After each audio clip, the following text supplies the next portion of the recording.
అక్రమంగా వైసీపీ సానుభూతిపరుడు గృహాన్ని కూలగొట్టడం దుర్మార్గపు చర్య అని అవనిగడ్డ వైసీపీ ఇన్ఛార్జి సింహాద్రి రమేష్ బాబు విమర్శించారు.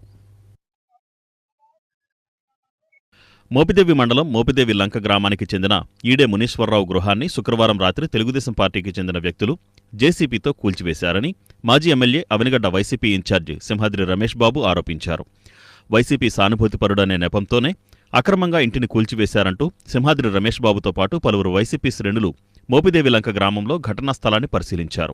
చల్లపల్లి జడ్పీటీసీ సభ్యురాలు గౌడ సంఘం మహిళా విభాగం రాష్ట్ర ఉపాధ్యక్షురాలు రాజులపాటి కళ్యాణి బాధితులను పరామర్శించి ఘటనను తీవ్రంగా ఖండించారు. ఈ కార్యక్రమంలో సర్పంచులు మోర్ల జ్యోత్స్న, సర్పంచులు గరికపాటి వెంకటేశ్వరరావు, చింతా శ్రీనివాసరావు తదితరులు పాల్గొన్నారు. 40 సంవత్సరాల క్రితం నుంచి ఒక పోరంబాకు ఇది. ఆ పోరంబాకులో పెట్టుకుని ఈడే మునేశ్వరారు ఇక్కడ ఉంటున్నారు. రాత్రి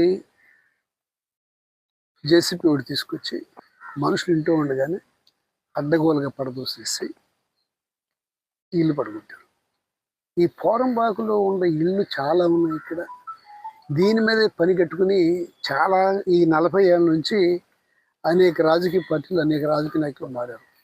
ఎప్పుడూ లేనిది ఈ కూటమి ప్రభుత్వం వచ్చిన తర్వాత వాళ్ళకు అనుకూలంగా ఉన్న మనుషులు ఎడల అవతల రూలు రైవు లేకుండా అడ్డగోలుగా ఇట్లా పడదోసేయటం అలవాటైపోయింది. ఇది కూడా ఇక్కడ అటువంటిదే. ఆ ఎదురుకుండా కనపడుతున్న పాకలు కానీ ఇంకో అవన్నీ నేను పడదేమని అంటలా. అవి ఎప్పటి నుంచో ఉన్నాయి. వీళ్ళు కరెంటు బిల్లులు ఉన్నాయి, ఇంటి పన్ను ఉన్నాయి.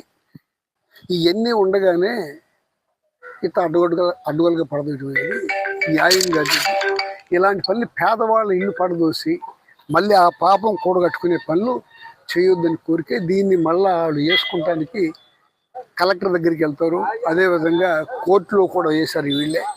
కొంచెం ఈ విషయాలన్నింటినీ దృష్టిలో పెట్టుకుని ఈ గ్రామ ప్రజలు ఇక్కడున్న అన్ని పార్టీలలో ఆలోచించాలని, దీనికి న్యాయమైన పని జరగాలని కోరుకుంటున్నాను. వైఎస్ఆర్సీపీ పార్టీ తరఫున అవనిగడ్డ నియోజకవర్గం చల్లపల్లి మండలం.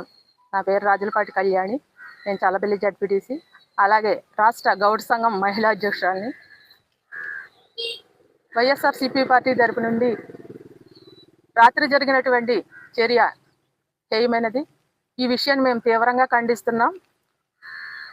టీడీపీ నేతలు మరి కూటమి ప్రభుత్వాన్ని ముసుగులో వారు చేస్తున్నటువంటి అరాచకాలు 40 సంవత్సరాలుగా ఈడే విజయ్ కుమార్ గారి కుటుంబం మరి ఇక్కడ స్థానికంగా ఉంటుంది. మరి ఇంటి పన్ను కానీ, కరెంటు బిల్లు కానీ, కోర్టు నుండి కానీ అనుమతులన్నీ వీరు ఇక్కడ నివసించడానికి అనుకూలంగా ఉన్నాయని చెప్పి ఇవ్వడం జరిగింది. మరి అటువంటి విషయాన్ని కూడా వారు ఖాతరు చేయకోకుండా రాత్రి జేసీబీని తీసుకొచ్చి మరి వీళ్ళని కోల్చడం ఎంతవరకు సమంజసం?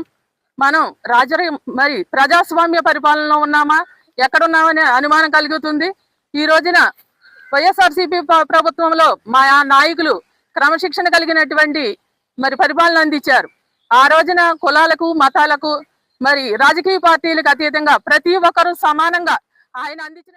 మా మామగారు అక్కడ ఉండి మమ్మల్ని 10 సంవత్సరాల నుంచి మేము ఇక్కడ ఉంటున్నాము. మా వారు మేము రాత్రి సడన్గా పిల్లలు మేము ఇంట్లో వండంగా తీసుకువచ్చి కుక్కలేని తీసుకొచ్చి పడేసేసారు.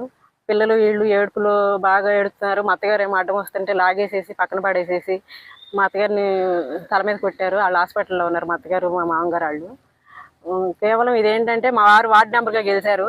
కావాలని 2 సంవత్సరాల నుంచి వీళ్ళు పార్టీ వచ్చిన కానీ టార్గెట్ చేసి ఏ రకంగా సరే వీళ్ళని తెప్పించాలని ఫస్ట్ నుంచి కూడా మొన్న వారం 10 రోజుల కింద కూడా ఇలాగే వస్తే మా అత్తగారు అడ్డం పెడితే అప్పుడు మగవాళ్ళు వచ్చారు. మగవాళ్ళు వస్తే అమ్మాయిని లాగడానికి వీల్లేదని వాళ్ళు వెళ్ళిపోయి మళ్ళీ రాత్రి ఆడవాళ్ళని తీసుకొచ్చి 10-15 మంది, నేను మా అత్తగారు మా మామగారు మేము ముగ్గురమే ఉన్నాము. నేనేమో పిల్లలు చూసుకోవడమే సరిపోయింది. వీళ్ళు బేబాని ఏడుస్తుంటే వాళ్ళు కేవలం కావాలని ఎవరు లేని టైంలో మా వారు బయటకు వెళ్తాం చూసి అప్పుడు వచ్చి ఇట్లా చేశారు. ఆడవాళ్ళు లాగేసేసి ఎట్లా పడితే అట్లా లాగేసి కొట్టేసి వాళ్ళ ఇష్టం వచ్చినట్టు చేశారు. చాలా ఇబ్బంది పెట్టారు. రాత్రి ఎవరు లేని టైంలో చూసి చీకట్లో కనీసం రోడ్ లైట్లు కూడా తీపిచ్చి చేశారు. ఇళ్లలో కరెంట్ ఉంది, రోడ్ లైట్లు ఎరుగుతూ ఉన్నాయి.